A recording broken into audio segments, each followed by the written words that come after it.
1 February 2025च्या पहाटे अयोध्येत मी ठरवलं की सरयू नदीच्या काठावर जाऊन स्नान करायचं आणि तसंच रामलल्लांच्या दर्शनाला जायचं। रूममधून मी एकटाच बाहेर पडलो। आमच्या छोट्याशा होमस्टेच्या रूम बाहेरच आमच्या गाड्या पार्क झालेल्या होत्या। काल रात्री आम्ही बाईक घेऊन इथे पोहोचलोय।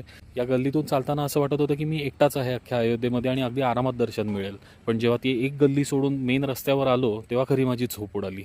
इथून शरयूच्या घाटावर जाताना सगळी दुकानं उघडलेली होती आणि सगळीकडे प्रचंड गर्दी होती।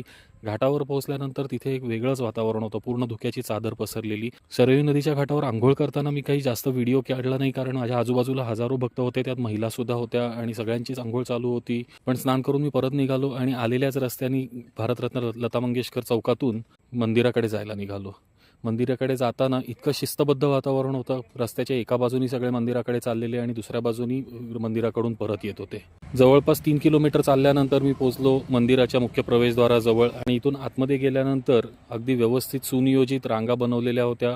सिक्युरिटी चेक पार करून आत गेल्यानंतर एका बाजूला चपला ठेवायची सोय आणि दुसऱ्या बाजूला मोबाईल आणि इतर सगळं सामान ठेवण्यासाठी लॉकरची सोय केलेली होती। साधारण 7 वाजता इथे लॉकरजवळ पोहोचलो, पण फोन लॉकरमध्ये ठेवण्याच्या आधी आठवणीने हा सुंदर सूर्योदयाचा नजारा तुमच्यासाठी टिपला। मंदिरात आत काही शूट करता आलं नाही, कारण फोन लॉकरमध्ये होता, पण बरोबर अर्ध्या तासात दर्शन घेऊन प्रसाद घेऊन आम्ही परत लॉकरजवळ पोहोचलो होतो। आणि अशा पद्धतीने प्रभू श्रीरामाचं सुंदर गोचिरवाणा रूप मनात साठवून आणि घरच्यांसाठी हे फ्रीज मॅग्नेट्स घेऊन मी अयोध्येतून आता पुढच्या प्रवासासाठी निघालोय।